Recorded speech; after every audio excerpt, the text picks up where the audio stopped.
So, hi mga B! Good morning po! And for today's video po is kakain tayo ng saging. Yan po. Niluto ko po lahat ng binigay sa akin. May nagbigay lang po sa akin yan. So, yan po. Kain po tayo ng saging. Tapos, bago pa lang po akong ligo dyan. Wala pa po akong suklay kasi gutom na ako dyan kasi may ano pa ako, naghuhugas, naglalaba. Yun, marami pa akong ginagawa, naglilinis. So, yan po. So, kain po tayo. So, yan po. I-voice over ko po ito kasi maingay po yung TV namin. Tapos, yung anak ko po maingay pa. So, i-voice over ko na lang po ito. So, yan po. Yung saging na po yan is hinog po pala. Hinog po yung binigay sa akin. Akala ko nga, pababayaran niya sa akin. Pero, hindi binigay niyang kusa sa akin. So, yan po ang advantage natin dito sa bukid. Kasi, kapag yung kapitbahay mo is mayroong saging, bibigyan ka. Kung meron akong saging or anong prutas ba yan, so magbibigay din po ako. So yan, dito sa amin po is bigayan lang po ba, walang lamangan, puro pantay-pantay lang. So yan po, tingnan nyo po, ako dyan is tumitingin po ako sa TV dyan, kasi po may nanonood po ako ng movie.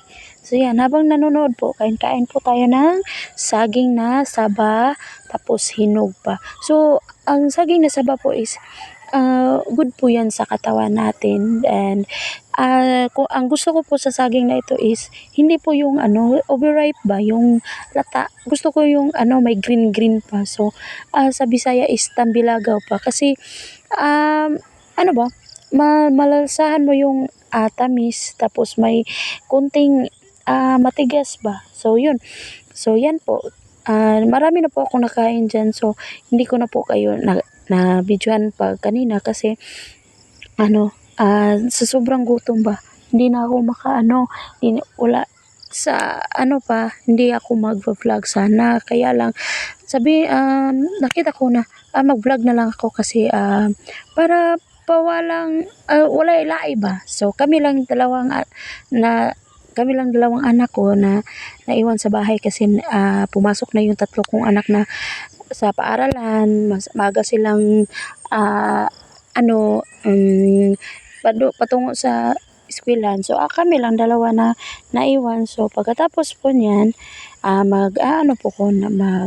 maglilinis ng bahay kasi po parang sa akin naglabad akong ukong tanaw na ko sa amuan kay hugaw. So, yan po. Kain po tayo ng saging. So, yan po. Ang ginawa ko po sa saging na to is nilaga ko lang ba. Yung iba, gusto ko sanang prituhin. Kaya lang, para sa akin, matagal na.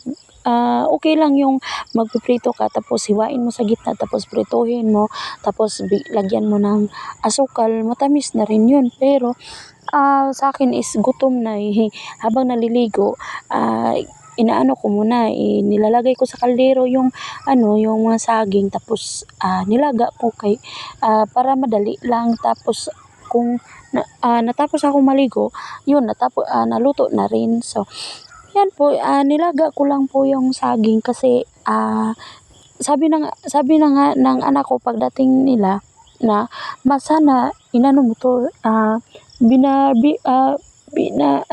banana Q, sus but baho nga nauutal man talaga ako. Sus, nahirapan talaga ako sa kalisod nito. So, yan po. So, thank you for watching po. Kung bago pa kayo sa akin channel, please like and share, subscribe. Salamat po.